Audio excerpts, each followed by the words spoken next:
നിങ്ങളുടെ favourite shows ഇനി ഒരിക്കലും മിസ്സാവില്ല. ഇപ്പോൾ C5 കാണും നിങ്ങളുടെ ഫേവറേറ്റ് ഷോസ് തികച്ചും സൗജന്യമായി. വിക്രം എന്ന കോടീശ്വരനായ പിശാചിനേക്കാൾ ഒരു തെരുവ് തെണ്ടിയോടൊപ്പം കഴിയുന്ന അനിയത്തി മതിയായിരുന്നു എനിക്ക്. ഒരു മനസ്സമാധാനെങ്കിലും കിട്ടിയേനെ. എന്താ മോളെ ഇങ്ങനെ? അമ്മ വർഷോർത്ത് വിഷമിച്ചപ്പോ ഞാനും വിഷമിച്ചെന്നേ ഉള്ളൂ.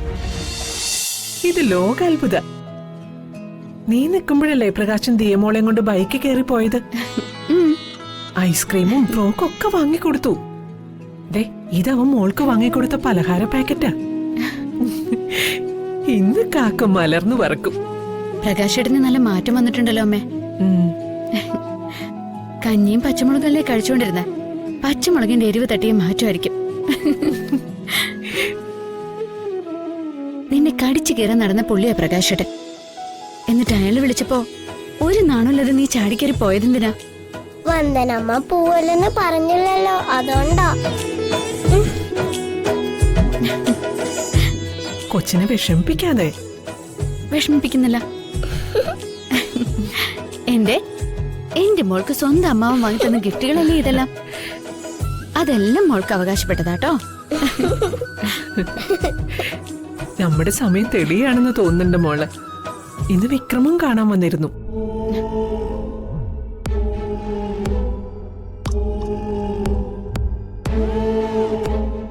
ഇവിടെ വന്നിരുന്നോ?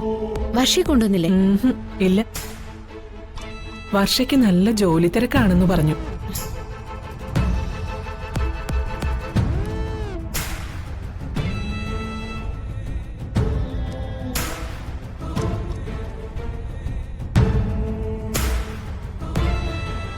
വർഷയ്ക്ക് തിരക്കൊഴിയുമ്പോ അവളെയും കൂട്ടിക്കൊണ്ട് ഇങ്ങോട്ട് വരാന്ന് പറഞ്ഞിട്ടുണ്ട് വിക്രം.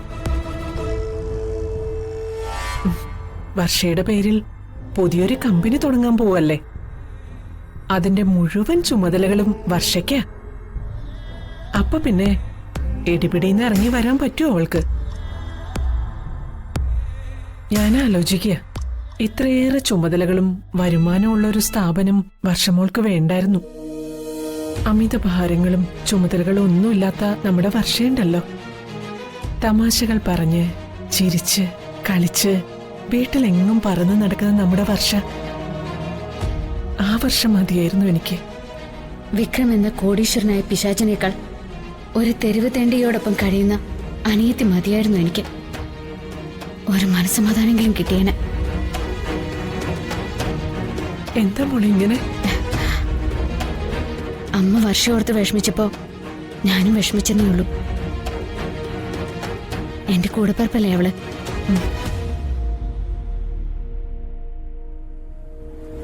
മോളെ, അവള് വരും നമ്മളെ കാണാൻ. അല്ലെങ്കിൽ നമുക്ക് അങ്ങോട്ട് പോവാം.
വർഷയെ വിളിക്കണം. എന്റെ കുഞ്ഞിപ്പോ എന്ത് ചെയ്യുന്നു എന്തോ.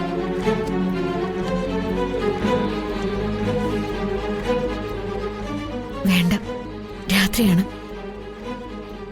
ഈ സമയത്ത് വിക്രം അടുത്തുണ്ടാവാൻ സാധ്യതയുണ്ട്. രാവിലെ വിളിക്കാം. അല്ലെങ്കിൽ ചിലപ്പോ വലിയ പ്രശ്നമാവും.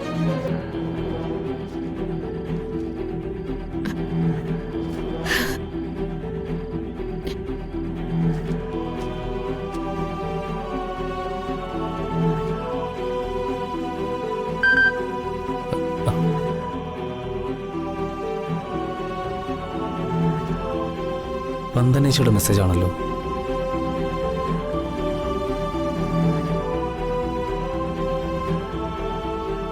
ശ്യാം, നീ എവിടെയാ? ഞാൻ നിന്നെ എത്ര വട്ടം വിളിച്ചെന്നോ? കിട്ടുന്നില്ല. മെസ്സേജ് ഇട്ട് ബ്ലൂടിക്ക് വരുന്നതല്ലാതെ നീ റെസ്പോണ്ട് ചെയ്യുന്നില്ല. എനിക്ക് അർജന്റായി നിന്നോട് സംസാരിക്കണം. അല്ല, കാണണം. ഈ മെസ്സേജ് കണ്ട ഉടനെ നീ എന്നെ കോണ്ടാക്ട് ചെയ്യണം.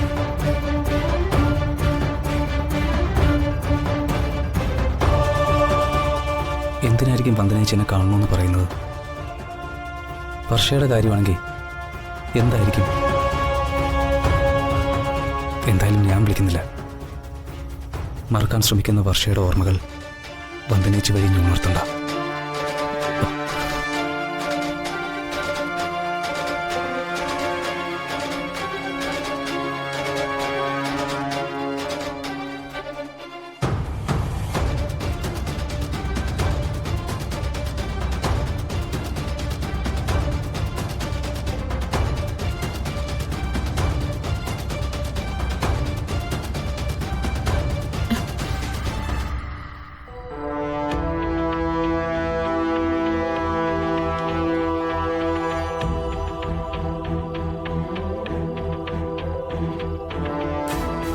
ശ്യാം ഇതുവരെ തിരിച്ചു വിളിച്ചില്ലല്ലോ.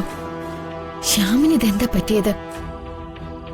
എന്ത് പറഞ്ഞാലും അനുസരിക്കുന്ന പയ്യനായിരുന്നു. പിന്നെന്താ അവന് ഇങ്ങനെ?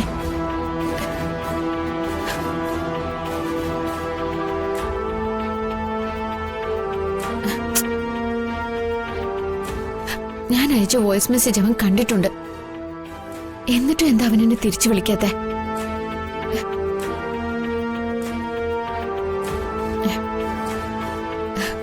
വർഷയുടെ കല്യാണം കഴിഞ്ഞതിന് ശേഷം അവൻ ഇങ്ങനൊരു മാറ്റം വന്നത്. ചിലപ്പോ വർഷയെ വീട്ടിൽ നിന്ന് പോയതോടെ ഈ കുടുംബവുമായിട്ടുള്ള എല്ലാ ബന്ധവും അവൻ ഉപേക്ഷിച്ചു കാണുമോ? അതെ, ഞാനാ വിളിച്ചിരുന്നേ.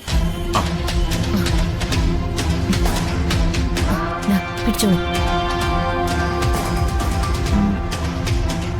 ക്യാഷ് പേ ചെയ്യട്ടോ? Okay. Okay okay, thank you. Welcome.